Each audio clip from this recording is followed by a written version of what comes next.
জলমগ্ন এলাকা পৌঁছে বিক্ষোভের মুখে বিজেপির বিধায়ক ও সাংসদ। কয়েকদিনের টানা বৃষ্টিতে জলমগ্ন পুরাতন মালদা পৌরসভার বেশ কয়েকটি ওয়ার্ড, ফলে কয়েকশো পরিবার বন্দী হয়ে রয়েছে। শনিবার ওই ওয়ার্ডের যেতেই বিক্ষোভের মুখে মালদার উত্তর বিজেপির সাংসদ খগেন মুর্মু ও মালদার বিধানসভার বিজেপির বিধায়ক গোপাল চন্দ্র সাহা। ঘটনাটি ঘটেছে পুরাতন মালদা পুরসভা 13 নম্বর ওয়ার্ড এলাকায়। আর এই ঘটনা নিয়ে শুরু হয়েছে রাজনৈতিক চাপানুতর। পুরাতন মালদার 13 ও 14 নম্বর ওয়ার্ডে বেশ কয়েকটি বাড়ির ভেতরে জল ঢুকে গিয়েছে। তাই বিজেপি সাংসদ খগেন মুর্মু এলাকা পরিদর্শনে এলে হাইড্রেনের নিকাশের দাবিতে বিক্ষোভ দেখাতে থাকেন বাসিন্দারা। মৃদুল ঘোষ নামে এক বাসিন্দা জানান, এই দুই ওয়ার্ডে একাংশই জলমগ্ন হয়ে রয়েছে। দুদিন আগে পুরাতন মালদা পৌরসভার তৃণমূল চেয়ারম্যান কার্তিক ঘোষ এলাকা পরিদর্শন করেন, জল সমস্যা দূর করার আশ্বাস দিয়েছেন, কিন্তু তা পুরোপুরি সম্পূর্ণ হয়নি। যদিও এই বিক্ষোভ প্রসঙ্গে সাংসদ খগেন মুর্মু জানান, এই বিক্ষোভ মানুষের বিক্ষোভ না, কিছু সংখ্যক মানুষকে তৃণমূলরা উস্কে এই ধরনের ঘটনা ঘটাচ্ছে। সমস্যা হচ্ছে এই জায়গাটায় জল জমে থাকে, পচা জল, একদম সমস্ত দিনের জল যায় এখানে, একদম পা হাতে ঘা হয়ে যায় লোকের, লোক হাঁটতে পারে না, লোক বাজার যেতে পারে না। দুবারে সাংসদ খগেন মুর্মু সে প্রতিশ্রুতি দিয়েছিল যে গতবার আমি হাইড্রেন করে জিতলে, এবারও তাকে নির্বাচিত করা হয়েছে, ফের জিতেছে। কিন্তু যে কর্মীরা এসছে আসে আমাদের দেখে চলে গেলো, খালি ওনার ছবি করছে, কিন্তু কোনো উপস্থিতি দেয় না। বিধায়ক এসছে, গোপাল শাহ এসছে, খগেন মুর্মু এসছে, আসে দেখে চলে গেলো। হাইড্রেন চাচ্ছি আমরা, হাইড্রেন টাকা পায় খগেন মুর্মু, 5 বছরে 25 কোটি টাকা পায়। দুবারে সাংসদ 50 কোটি টাকা পকেটে ঢুকিয়ে রেখেছে, কিন্তু কোনো কাজ করে না। একটা শুধু সাইনবোর্ডে আছে ওনার ছবি দিয়ে হ্যালোজেন জলে, আর তাছাড়া কিচ্ছু নাই। আমরা তাই সমাধান চাইছি। আমরা কষ্টতে এতদিন ধরে আমরা আর সহ্য করতে পারছি না। যে ওরা দেখলো, এখন দেখে গেল, আমরা তো প্রতি বছরই বলছি যদি আমাদের এই ব্যবস্থা করে তাহলে ভালো, আর না করলে আমাদের এইভাবে থাকতে হবে। আমাদের আর কি করার আছে? আমরা চাইছি যে আমাদের হার্ট এনের ব্যবস্থা, আমরা আর কিছু চাই না। এই এলাকার নাম কি? এই এলাকার নাম গান্ধী কলোনি, 13 নম্বর ওয়ার্ড। গুটি কয়েক মানুষ বলছে, বিক্ষোভের কোনো বিষয় নাই, করানো হচ্ছে। যারা করাচ্ছেন ওদেরই দায়িত্ব। যারা এখানে বিক্ষোভ তৈরি করাচ্ছেন, রেসপন্সিবিলিটি কার? এখানকার যে এই ড্রেনের কাজ করার দায়িত্বটা কার? আমি তো অন ক্যামেরা আপনারা কথা বলছেন, আমি তো সবাইকে জানানোর জন্য বলছি। আপনারা সবাইকে জানাবেন, আপনাদের মাধ্যমে যাবে, যে পৌরসভাতে পঞ্চায়েতে কোথাও যদি জল জমে থাকে, ড্রেনের যে কাজগুলো হয়ে থাকে, ছোটোখাটো রাস্তার কাজ, এটা কে করে? এই কাজগুলো করে পৌরসভা অথবা গ্রাম পঞ্চায়েত। যেখানে গ্রাম পঞ্চায়েত এলাকা গ্রাম পঞ্চায়েত করে, যেখানে পৌরসভার এলাকা পৌরসভা করে। টাকা তো সেন্ট্রাল দেয়।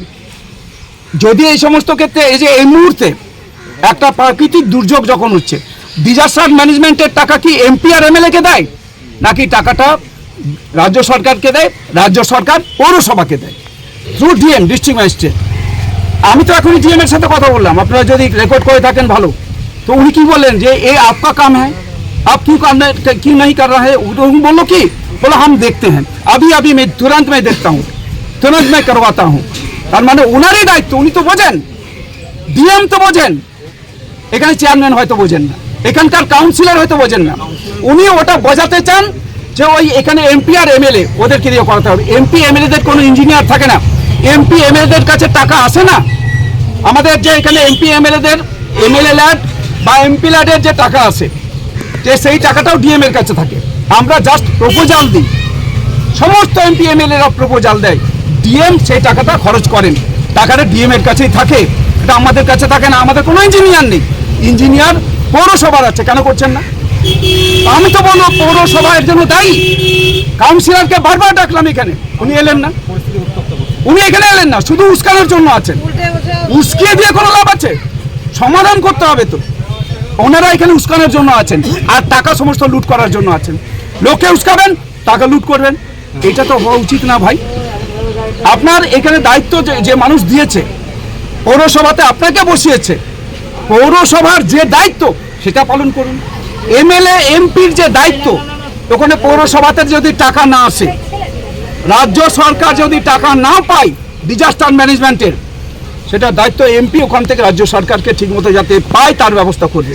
এটা আমার দায়িত্ব, রাজ্য সরকারের কাছে পাঠাবো। রাজ্য সরকার তো এখানে আমার দলের না, তৃণমূল কংগ্রেসের দলের রাজ্য সরকার। তারা দেখবেন। আরেকটা এইটাকে আপনাদের আমি বলবো যে এইখানে যে কাউন্সিলর যে কথাটা বলছেন, কাউন্সিলর কি বিনা ভোটে ওখানে তিনি কাউন্সিলর হয়েছেন? না ভোট দিয়েছে। ওনাকে কি ভোট দেয়নি মানুষ? উনি কি করে কাউন্সিলর হলেন? তাহলে মানুষ ভোট দিয়েছেন বলে উনি কাউন্সিলর। আজকে কাউন্সিলর দায়িত্বটা যেটা, সেই দায়িত্ব পালন করবেন তো। উনি বলছেন এমএলএ এমপির কাছে যান। আমি তো বলছি যে এখানে এমএলএ এমপির এটার দায়িত্ব না। এমএলএ এমপি হচ্ছে কেন্দ্রীয় সরকারের টাকা যদি এখানে রাজ্য সরকার এখানকার ডিজাস্টার ম্যানেজমেন্টে না পায়, সেটা অবশ্যই আমি দেখব। রাজ্য সরকার বলুক আমাকে, কেন্দ্রীয় সরকারকে চিঠি করুক, তার কপি আমাকে দিক। অ্যাজ এ এমপি নিশ্চয়ই এই ব্যাপারটা আমার দেখা যাচ্ছে। রাজ্য সরকারকে টাকা দিবে, টাকা আমাকে দেবে না। তো রাজ্য সরকার কি করছে এখানে বসে বসে? এখানকার হচ্ছে যে এই কাউন্সিলর কি করছে বসে বসে? এখানে পৌরসভার চেয়ারম্যান কি করছেন? আমি তো ডিএমকে বললাম, ওরা কি একবার ডিএম এর সাথে কথা বলেছেন? আরে ডিস্ট্রিক্ট ম্যাজিস্ট্রেট তো ওরাই পরিচালনা করছে রাজ্য সরকার।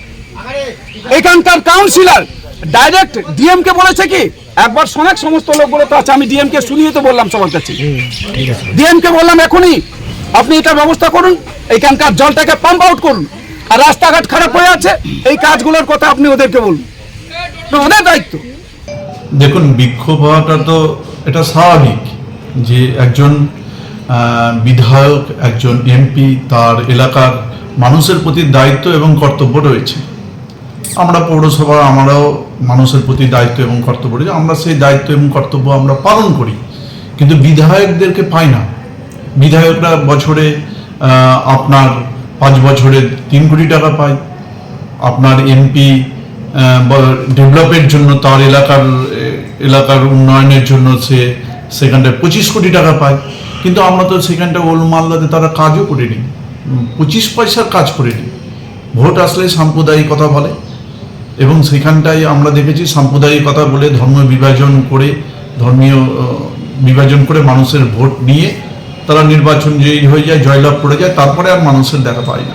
সেখানে মানুষকেও তারা, মানুষের যে সমস্যা, সেই সমস্যা তারা ঘুরেও তাকায় না। তো সেই জায়গাটায় দাঁড়িয়ে স্বাভাবিক ব্যাপার যে সাধারণ মানুষ তাদেরকে পেয়েছে, দীর্ঘদিন পরে পেয়েছে, প্রায় 1 বছর 2 বছর পরে পেয়েছে, বিক্ষোভ দেখিয়েছে, এটা স্বাভাবিক বিক্ষোভ।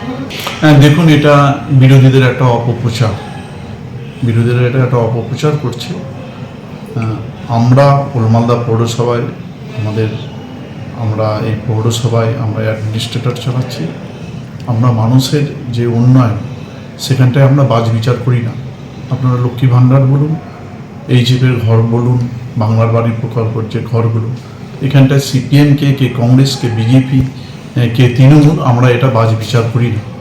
আমরা সমবন্টনে, আপনি দেখবেন যে এইখানটায় ওলমালদা পৌরসভায় এখানটায় বিরোধী দলেরও কাউন্সিলররা রয়েছে। এখানটা আমরা সম পরিমাণে তাদেরকে কাজের বন্টন করি। আমরা এখানটায় বৈমত্যসুলভ আমরা আচরণ করি না, এটা করে বিজেপিটা, এটা অপপ্রচার করছে এরা। এবং তার সঙ্গে সঙ্গে যদি বৈমত্যসুলভ আচরণ কেউ যদি করে থাকে, তার নাম হচ্ছে বিজেপি, নরেন্দ্র মোদী সরকার।